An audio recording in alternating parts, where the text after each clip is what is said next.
नमस्कार दोस्तों। पवन मल्होत्रा नाम भले ही ना सुना हो लेकिन देखा ज़रूर होगा, क्योंकि जब वो पर्दे पर आते हैं तो बड़े बड़े बॉलीवुड एक्टरों की एक्टिंग उनके सामने फीकी लगने लगती है।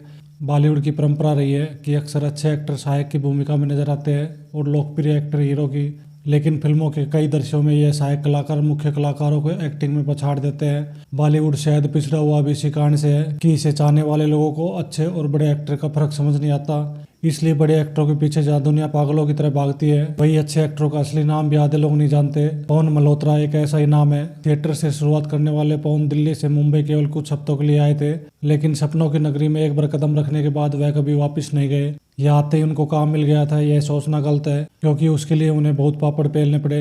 एक्टर से पहले उन्होंने फिल्मी दुनिया से जुड़े बहुत अलग अलग तरह के काम किए, जैसे production designing, wardrobe assistant, production manager इत्यादि।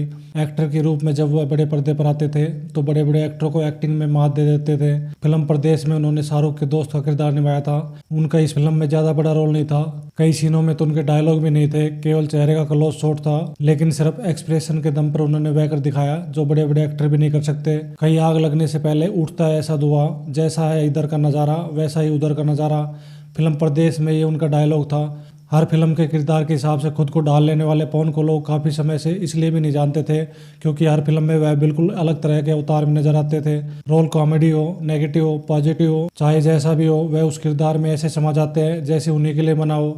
सच और सच्चाई में फर्क होता है, और सच ये है कि हर पुलिस वाले का धर्म है कि वो निस्वार्थ भाव से देश की सेवा करे, लेकिन सच्चाई ये है कि 8500 की तनख्वाह में देश संभाले, घर संभाले या ईमान संभाले। फिल्म शैतान में ये उनका डायलॉग है। उनके लिए नाम से ज्यादा काम मायने रखता है। एक दौर उनकी जिंदगी में ऐसा था जब उनके पास फिल्में नहीं थी, तब उन्होंने टेलीविजन सीरियल किए। टेलीविजन में काम करने के बाद उन्हें वापस फिल्मों में आने में काफी तकलीफ हुई, क्योंकि कई निर्माताओं ने उन्हें यह कहकर ठुकरा दिया कि लोग तुम्हारी एक्टिंग फ्री में देख चुके हैं, अब वो तुम्हें देखने के लिए टिकट क्यों खरीदेंगे। लेकिन फिर भी टेलीविजन करने को लेकर उन्हें कभी कोई मलाल नहीं रहा, बल्कि वह आज भी कहते हैं कि अगर उन्हें फिल्में नहीं मिलेगी तो वह फिर दोबारा सीरियल करेंगे। पैसा कमाने के लिए भी पैसे की जरूरत होती है। भाग मिल्खा भाग में ये उनका डायलॉग था। जिनके प्रतिद्वंदी केवल वह खुद है, ऐसे महान कलाकार के काम को पहचान मिलने में काफी समय लगा। भाग मिल्खा भाग में उनके किरदार को अत्यधिक सराहना मिली। जब वी मेट में उनका चाचा जी का किरदार भी काफी लोकप्रिय हुआ।